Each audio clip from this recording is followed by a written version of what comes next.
It was a quiet Tuesday morning in the city of Enugu, but something big was about to happen. Inside the High Court of Enugu State, a team of lawyers walked in holding thick legal documents. Leading them was barrister Aloy Ejimeka, a calm but serious man known for always speaking up for Mazi Nnamdi Kanu, the leader of the indigenous people of Biafra, IPOB. The lawyers walked with confidence.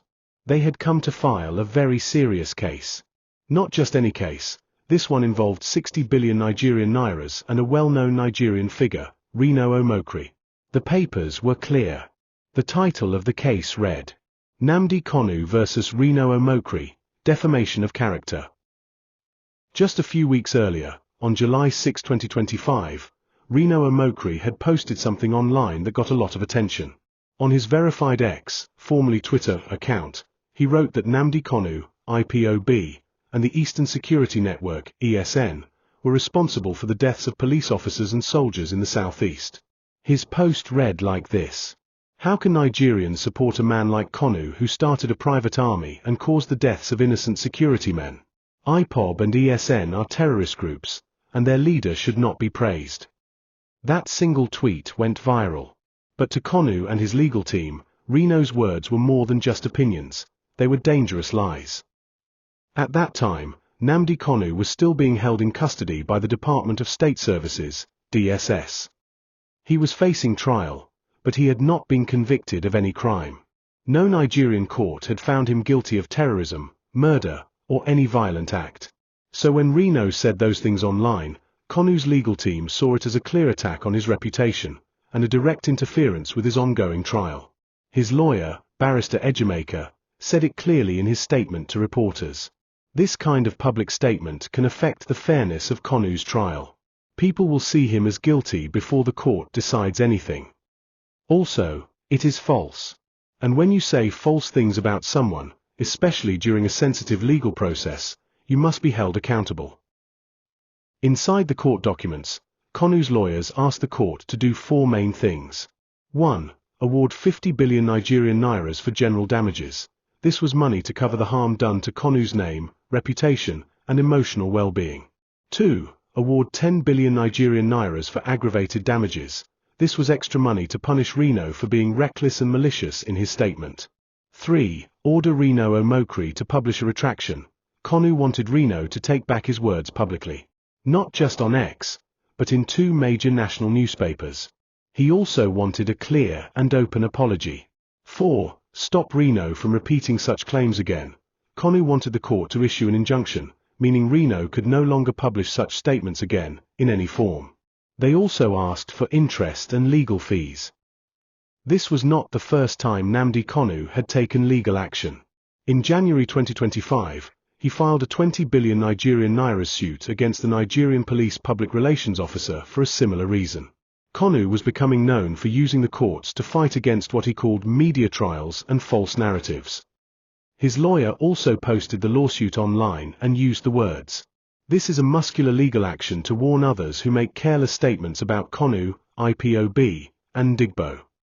The word muscular meant that the case was strong and powerful, something people should take seriously. As the news spread, people online had different reactions. Some supported Kanu. They said he had every right to protect his image and should not be called a terrorist without proof. Others said Renor was just exercising freedom of speech and talking about national security.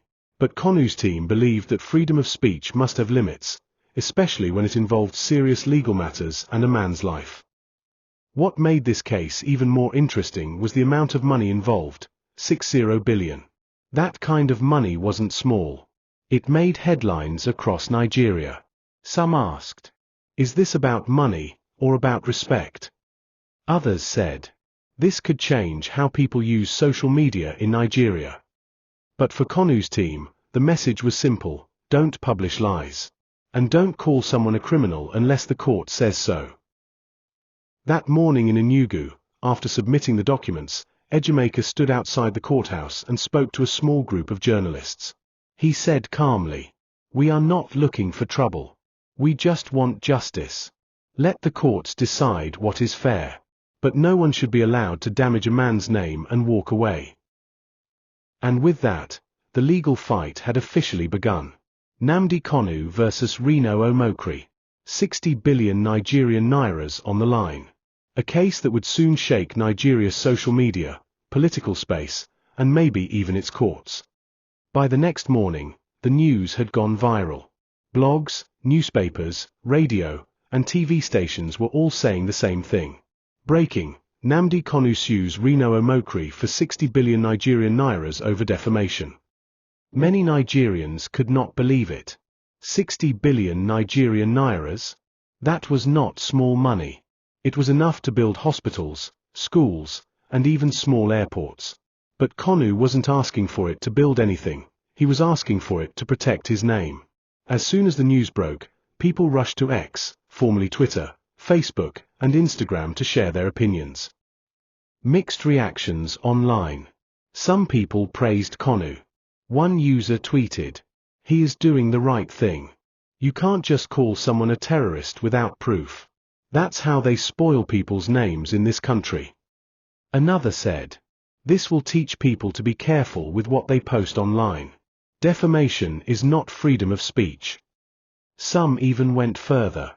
That 60 billion Nigerian nairas should be paid if Renor cannot defend his words in court. But not everyone agreed. A few supported Renor Omokri and said he was being targeted unfairly. One Facebook comment read, "Renor is only speaking the truth. Security men have died in the East.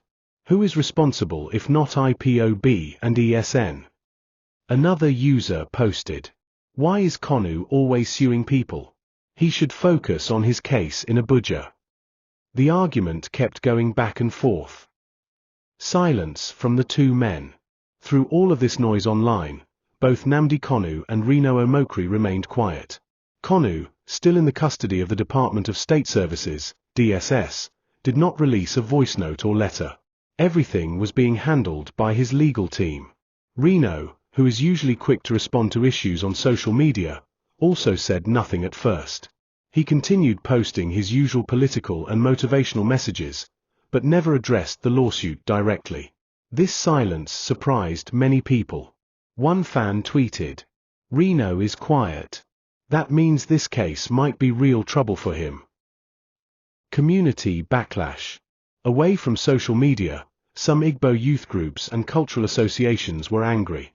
They felt Renor Omokri had disrespected not just Kanu, but the Igbo people. In Umuahia, Kanu's hometown, a group called the Abeku Youth Movement released a warning. They said Renor should stop using Kanu's name to gain attention. The group's leader, Chibuike Iyib, told journalists, "Nnamdi Kanu is our son. Whether you like him or not, he has not been found guilty of anything. So why are people calling him names? Renor must apologize to Ndigbo and stop spreading lies." They warned that if Renor did not stop, there would be protests. Even though they didn't say what kind of protest, the message was clear: they were angry. Legal experts react. Legal experts across the country also gave their thoughts. Many of them agreed that this was not an ordinary lawsuit. One lawyer, Barrister Gloria Ease, told a news station, 60 billion is a very big claim. But the main issue here is not the money, it's about reputation. If someone is on trial and you go online and say they are guilty, that's defamation. She continued, "The court will look at what Renor said, whether it was false, and how it affected Kanu's name. If they find it damaging, they may order compensation." Another lawyer, Barrister Yusuf Adebayo, had a different view. Renor can argue that his words were fair comment on public issues. The Southeast has seen violence. He may say he was commenting on that, not defaming Kanu directly. This meant the case could become complex. It would not just be about what was said, but how it was said, and what evidence backed it up. A pattern of defense. This was not Kanu's first defamation suit. In January 2025, he had also sued the Nigerian police spokesman for 20 billion Nigerian nairas. That case was still in court too. His team believed that people were trying to destroy his image before the final court judgment. His lawyer, Aloy Ejimeka, posted, "They want to punish Kanu in the media. We will not allow it. This suit is a message to anyone who thinks they can attack him without proof." Ejimeka also said Renor had been sent a pre-action notice, meaning they warned him before filing the case. But Renor did not respond or take down the tweet. So they went ahead and filed the case. What happens next? The Enugu High Court had now received the case. The court would pick a date for hearing. Renor would be asked to appear, either in person or through a lawyer. He could defend himself, try to settle out of court, or file a countersuit. For now, the questions were many. Would Renor reply? Would the court agree that the post was false? Could Renor prove that Kanu, IPOB, and ESN were guilty of the things he said? Everyone was watching. Bloggers were updating their platforms hourly. TV stations were preparing full reports. Legal journalists were requesting court documents. It was becoming more than a legal story. It was turning into a national conversation. Whether Kanu wins or loses, one thing was clear. In today's world, words on social media can cost real money, and even more, your name. And in this case, 60 billion Nigerian nairas was on the table.